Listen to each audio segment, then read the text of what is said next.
Selamat siang Selamat semuanya. Perkenalkan, nama saya Aldo Alvaro dan saya bersama teman saya. Hafiz. Dan di belakang kamera ada Owen Brandi Daniel. Halo. Jadi di sini kami akan melakukan interview kepada AI, terutama di sini kami memilih AI Gemini. Yang akan kami tanyakan itu berkaitan tentang jaringan komputer dan internet. Oke. Kalau begitu tanpa berlama-lama lagi, langsung saja kita mulai ke pertanyaan pertama. Silakan. Ya, pertanyaan pertama. Dengan maraknya pengguna internet sekarang, apakah internet akan semakin lambat atau apakah akan tetap makin cepat sesuai perkembangan zaman? Tentu, mari kita bahas. Dengan semakin banyaknya pengguna internet, ada kekhawatiran bahwa kecepatan internet akan melambat. Namun, faktanya, kecepatan internet cenderung terus meningkat seiring perkembangan zaman. Kenapa? Teknologi yang semakin canggih, serat optik, 5G, dan teknologi jaringan lainnya terus berkembang, memungkinkan transfer data yang lebih cepat dan efisien. Persaingan antar penyedia layanan. Untuk menarik lebih banyak pelanggan, penyedia layanan internet terus berlomba-lomba meningkatkan kecepatan dan kualitas layanan mereka.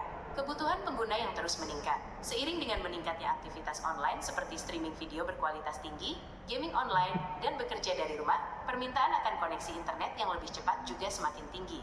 Jadi, meskipun jumlah pengguna terus bertambah, perkembangan teknologi dan persaingan bisnis mendorong kecepatan internet untuk terus meningkat. Namun, beberapa faktor bisa memengaruhi kecepatan internet di suatu wilayah, seperti infrastruktur, kualitas jaringan, terutama di daerah yang lebih terpencil, bisa menjadi kendala. Beban jaringan, pada waktu-waktu tertentu, seperti saat jam sibuk, kecepatan internet bisa menurun karena banyak pengguna mengakses jaringan secara bersamaan. Kesimpulannya, secara umum, kita bisa berharap kecepatan internet akan terus meningkat. Apakah ada hal lain yang ingin kamu tanyakan tentang perkembangan internet? Oke, baik ya. Kita lanjut ke pertanyaan kedua. Starlink yang menggunakan satelit itu menggunakan jenis jaringan apa? Jaringan yang digunakan oleh Starlink satelit. Starlink yang menggunakan satelit umumnya menggunakan jaringan VSAT Very Small Aperture Terminal. VSAT adalah sebuah sistem komunikasi satelit yang terdiri dari antena parabola kecil yang terhubung ke sebuah modem. Antena ini berfungsi untuk mengirimkan dan menerima sinyal data ke dan dari satelit yang mengorbit di luar angkasa. Bagaimana VSAT bekerja? 1. Perangkat pengguna, data yang ingin dikirimkan, misalnya data internet, akan dipancarkan dari perangkat pengguna, komputer, smartphone, DSLR, melalui modem ke antena VSAT. 2. Satelit. Sinyal dari antena VSAT akan ditangkap oleh satelit yang mengorbit di atas bumi. Satelit kemudian akan meneruskan sinyal tersebut ke stasiun bumi yang lain. 3. Stasiun bumi. Stasiun bumi akan meneruskan sinyal ke jaringan internet global.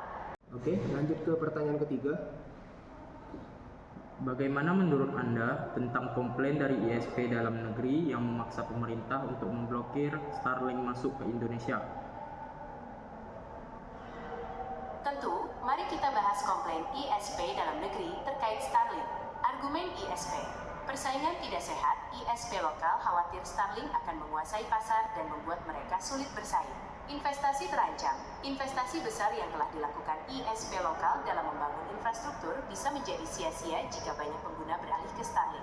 Khawatir terhadap kualitas layanan, ISP lokal meragukan kualitas layanan Starlink, terutama di daerah-daerah terpencil. Pandangan yang perlu dipertimbangkan. Persaingan sehat. Persaingan sebenarnya akan mendorong inovasi dan meningkatkan kualitas layanan bagi konsumen. Peluang pasar. Starlink bisa membuka akses internet di daerah-daerah yang belum terjangkau oleh ISP lokal, sehingga meningkatkan inklusivitas digital. Kualitas layanan. Kualitas layanan Starlink perlu dievaluasi secara objektif untuk memastikan apakah sesuai dengan standar yang ditetapkan. Peran pemerintah. Pemerintah perlu berperan sebagai regulator yang adil, melindungi kepentingan konsumen, dan mendorong pertumbuhan industri telekomunikasi secara keseluruhan. Solusi yang mungkin. Regulasi yang jelas. Pemerintah perlu membuat regulasi yang jelas dan transparan untuk semua pemain di industri telekomunikasi, termasuk Starlink dan ISP lokal.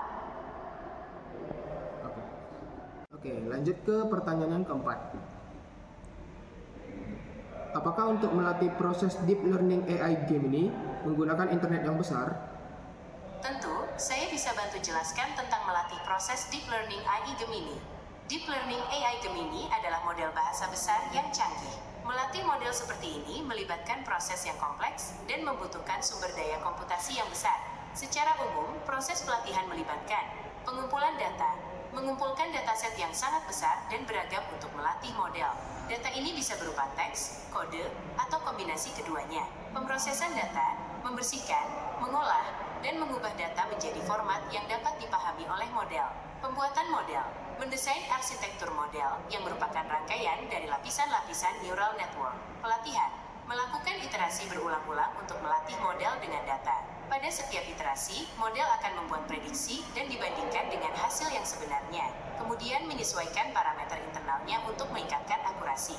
Evaluasi, mengevaluasi kinerja model pada data yang belum pernah dilihat sebelumnya untuk memastikan model generalisasi dengan baik. Penyempurnaan, jika diperlukan, melakukan penyesuaian pada arsitektur model, hyperparameter, atau data pelatihan untuk meningkatkan kinerja.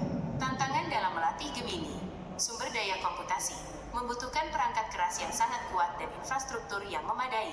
Waktu pelatihan, proses pelatihan bisa memakan waktu berhari-hari bahkan berminggu-minggu. Data, membutuhkan dataset yang sangat besar dan berkualitas tinggi. Keahlian, membutuhkan keahlian yang mendalam di bidang deep learning dan machine learning. Lanjut ke pertanyaan kelima saja. Apa dampak dari pandemi ke kekuatan internet global? Pandemi COVID-19 telah memberikan dampak yang signifikan terhadap kekuatan internet global. Dampak positif, peningkatan penggunaan. Dengan banyaknya orang yang bekerja dan belajar dari rumah, penggunaan internet melonjak drastis. Hal ini mendorong penyedia layanan internet untuk meningkatkan kapasitas jaringan mereka. Percepatan digitalisasi, pandemi mendorong banyak bisnis dan institusi untuk beralih ke platform digital. Ini mempercepat transformasi digital secara global. Inovasi teknologi. Untuk memenuhi kebutuhan yang meningkat, perusahaan teknologi berlomba-lomba mengembangkan solusi baru, seperti platform konferensi video yang lebih canggih dan infrastruktur cloud yang lebih kuat.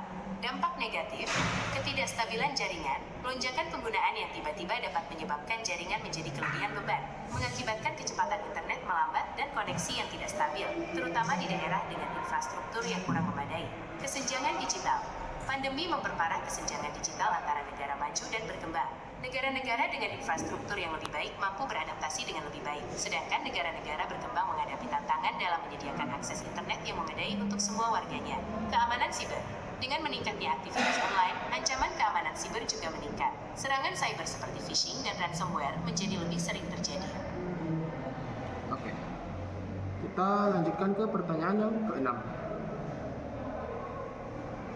Apa yang menjadikan internet bisa sepopuler sekarang?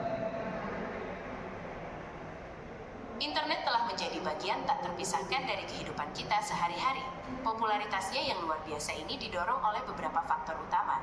Asterisk, aksesibilitas, perangkat seperti smartphone dan tablet membuat internet mudah diakses di mana saja dan kapan saja. Selain itu, biaya akses internet juga semakin terjangkau. Informasi yang mudah didapatkan, internet adalah gudang informasi terbesar di dunia. Kita bisa menemukan berbagai macam informasi, mulai dari berita terkini hingga pengetahuan khusus, hanya dengan sekali klik. Konektivitas sosial, media sosial, dan platform komunikasi lainnya memungkinkan kita terhubung dengan orang-orang di seluruh dunia. Ini telah mengubah cara kita berinteraksi dan membangun komunitas. E-commerce, kemudahan berbelanja online telah mengubah kebiasaan konsumen. Internet telah membuka peluang bisnis baru dan mempermudah transaksi. Hiburan, internet menawarkan berbagai macam hiburan, mulai dari streaming film dan musik hingga bermain game online. Pengembangan teknologi. Perkembangan teknologi seperti fiber optik dan 5G telah meningkatkan kecepatan dan kualitas koneksi internet. Secara singkat, internet telah merevolusi cara kita hidup, bekerja, dan bermain. Kemudahan akses, informasi yang melimpah, dan berbagai fitur yang ditawarkan telah menjadikannya kebutuhan dasar bagi banyak orang. Oke, mungkin sekian interview AI kali ini. Semoga dari interview AI ini kalian jadi mengerti bagaimana kira-kira AI memberikan jawaban, AI mencari data-datanya, terutama AI yang kami gunakan ini yaitu Gemini. Jadi semoga hal ini bisa bermanfaat bagi kalian. Sekian dan Terima kasih semuanya telah menonton. Selamat tinggal. dadah.